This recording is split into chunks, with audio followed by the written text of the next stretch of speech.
मेरे साथ noted police officer, celebrity police officer doctor Vikram Singh ji जुड़ चुके हैं। यूपी के डीजीपी रह चुके हैं। विक्रम सिंह जी, पूरी खबर आपने जरूर सुनी होगी महंत नरेंद्र गिरी के बारे में। आप व्यक्तिगत तौर पर उनको जानते होंगे, मुझे पूरा भरोसा है इस बात का। मुझे बताइए, इस पूरी सुसाइड थ्योरी और 7 पेज के सुसाइड नोट में किसी बात पर आपको संदेह होता है एक पुलिस वाले के तौर पर?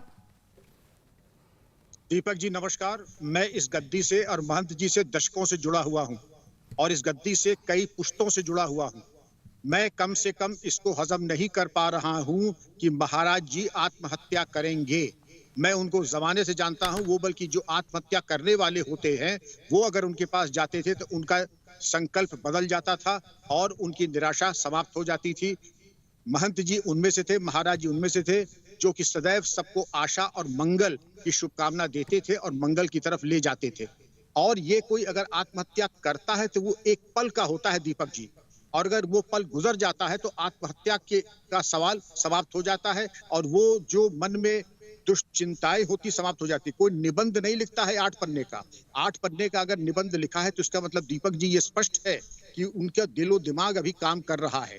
और महंत जी उस श्रेणी के थे ही नहीं कि जो कि आत्महत्या का चिंतन भी कर सके। उन्हें किस बात की कमी थी? सारे राजनेता, हर राजनीतिक दल के बड़े से बड़े राजनेता उनके चरणों में बैठते थे। बड़े से बड़े शीर्षस्थ वरिष्ठ अधिकारी, हम हो, डीजी हो, चीफ सेक्रेटरी, उनके चरणों में बैठते थे। धन की अपार वैभव की कोई कमी नहीं, सब कुछ उनके पास था। तो आत्महत्या करेंगे क्यों? अगर किसी से शिकायत होती तो निसंदेह वो उसके बारे में निराकरण कर सकते। ये दीपक जी मेरा अगर अपना कयास है, पहली चीज इसमें पुलिस को मेरा परामर्श होगा कि हत्या के दृष्टिकोण से विवेचना जरूर कर लें, क्योंकि आत्महत्या का नोट इतना विस्तृत, इसका मतलब किसी शातिर दिमाग व्यक्ति की ये उपज हो सकती है जिससे कि इसको हत्या को आत्महत्या का रंग दे दें।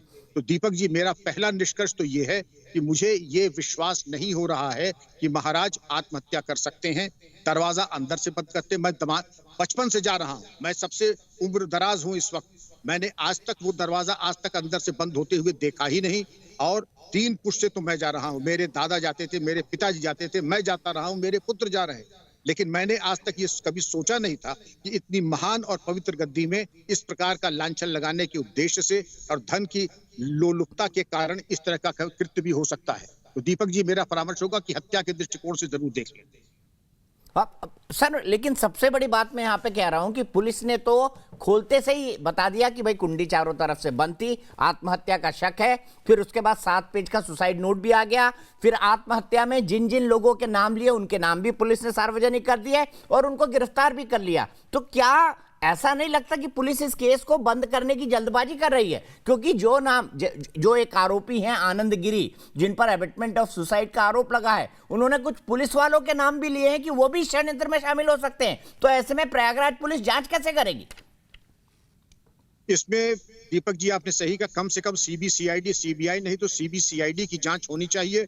और सीबीसीआईडी की जांच करने पे ये देख लें कि पुलिसकर्मी वहां बहुत जाते थे, सिपाही से लेके डीजीपी स्तर, सेवारत और अवकाश प्राप्त सभी जाते थे वहां। तो अगर उनकी कोई भूमिका दिखाई पड़ती है, लेकिन आनंद गिरी और जो आरोपी हैं, भले ही एबिटमेंट टू कमिट सुसाइड में हो, लेकिन अगर वो आरोपी हैं तो उनकी आरोपी की बात को हल्के में और वो अपने बचाव में कुछ भी कह सकते हैं। लेकिन आनंद गिरी जी की अपनी सच्चाई क्या है, उनकी मौजूदगी क्या है? रही बात दरवाजा चारों तरफ से बंधा, मैं कितने उदाहरण दे सकता हूं कि जो हत्या को आत्महत्या की करार देते थे तो ऐसी सफाई से उसको करते थे, चारों तरफ से सिटकरी लगा करके चोर दरवाजे से बाहर जा करके ये दिखाते थे कि कमरा चारों तरफ से बंद है। हकीकत ये थी कि बंद करने का उद्देश्य भी यही था कि जिसे दिखाएं कि फूल प्रूफ कि ये आत्महत्या है, हत्या नहीं है।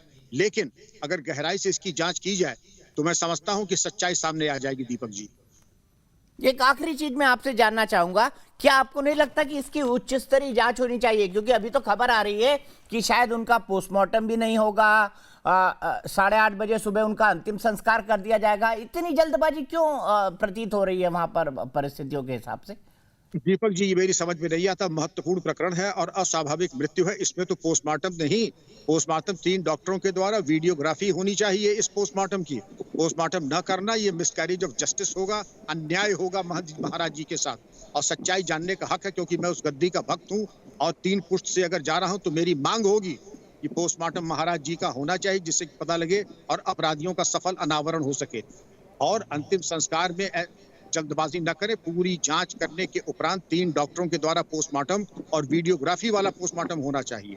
और जल्दबाजी में अगर किया तो जो जल्दबाजी में पोस्टमार्टम न करके अंतिम संस्कार करेंगे, हो सकता है कि कालांतर में उनके ऊपर भी 201 आईपीसी के दंड पंजीकृत हो जाए, अपराध को छुपाना, साक्ष्य को मिटाने में। इसलिए मैं उनको आगाह करना चाहूंगा, ऐसा कोई काम न करें, 201 के अपराधी बन जाए। ठीक है, बहुत बहुत शुक्रिया।